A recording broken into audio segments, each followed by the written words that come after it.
यांच्या सबमरीन ट्रेकिंगसाठी, ते पण 1 वर्षासाठी. आमच्याबरोबर अजून 20 नेबर फॅमिलीज होते.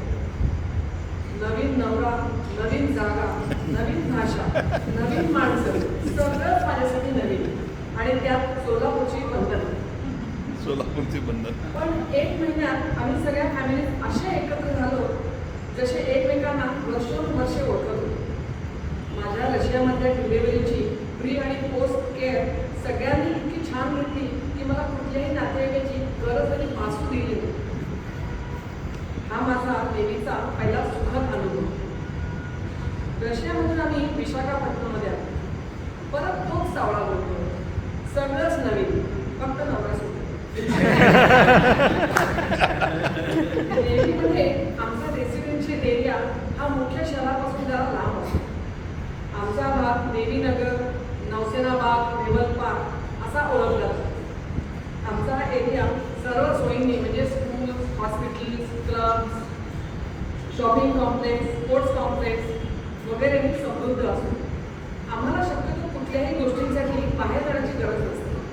कारण जेव्हा आमचे नवरे सेलिंगला जातात तेव्हा तो पूर्ण काळ म्हणजे महिना 2 महिने किती असतो.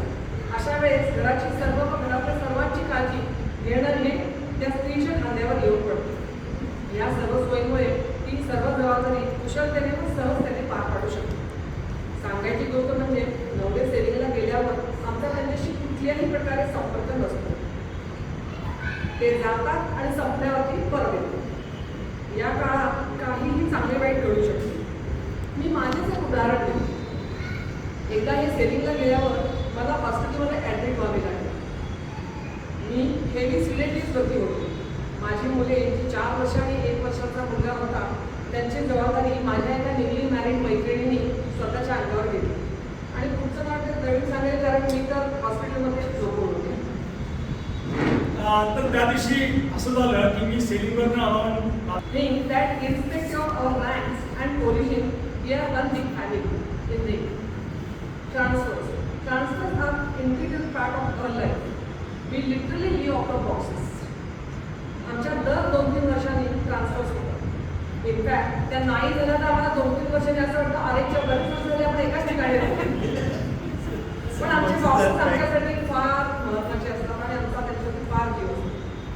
या बॉक्सेसवरचा आमचा जीव आणि फिलिंग मी तुम्हाला एका कवितेने सांगते. मैं नई नई ब्याह कर जब आई थी, पति के पास कुल 1 बक्से की कमाई थी. काले रंग में वो इतराता पड़ा था, सफेद बड़े अक्षरों में नाम लिखा था. खोला तो पाया कुछ फाइलें, किताबें, वर्दी और जूते जुराबी और एक डायरी संजोई जिसमें कुछ फौजी बातें. मैंने पूछा, ये बक्सा इतना चौड़ा और कम ऊंचा क्यों है? वो बोले, ट्रेन की सीट के नीचे आ जाए इसलिए. कहकर मैं मुस्कुराई थी जैसे जीवन भर की दौलत मैंने पाई थी. वो बॉक्स अब मेरे ड्राइंग रूम में एक सीट बन चुका था. एक सुंदर चादर और कुशन से उसका श्रृंगार हो चुका था. अब गृहस्थी की नई सुबह हो चुकी थी. घर के सामानों की भीड़ हो चुकी थी. अगली पोस्टिंग ऑर्डर आते आते बक्सों की संख्या 10 हो चुकी थी. नाम वही, बस साहब की रैंक बदल चुकी थी. नंबर और स्थान की नई कड़ी छप चुकी थी. एक औरत ही समझ सकती है घर गृहस्थी की कीमत. अब इन बक्सों से मुझे प्यार हो चला था. नई जगह घूमने का खुमार चढ़ चुका था. मैं भी अब फौजी की सयानी बीवी बन चुकी थी. कभी गुस्सा तो कभी रौब जमाने लगी थी. कुछ फूल भी अब जीवन में खिल चुके थे. हम लोग अब 4 हो चुके थे. कपड़े, जूते, किताबें, खिलौने अब अता हो चले थे. पैकिंग की अब समय सब पहाड़ हो चले थे. फिर वही रंगाई चुनाई, नाम नंबर लिखाई.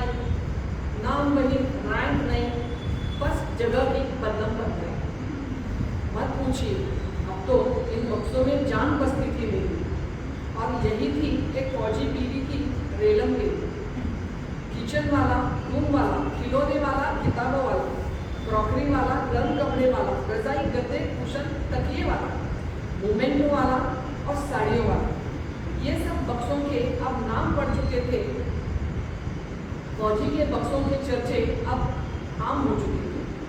मेरा तो खास बन चुका था वो साड़ियों वाला बॉक्स, मेरा तो खास बन चुका था वो साड़ियों वाला बॉक्स, जिसमें था पूरे देश की संस्कृति का एहसास। क्या बात संजोए थे इन बक्सों में मैंने वक्त के कुछ हंसी लम्हे, कुछ नरम गरम किस्से, कुछ किस्से सहमे सहमे।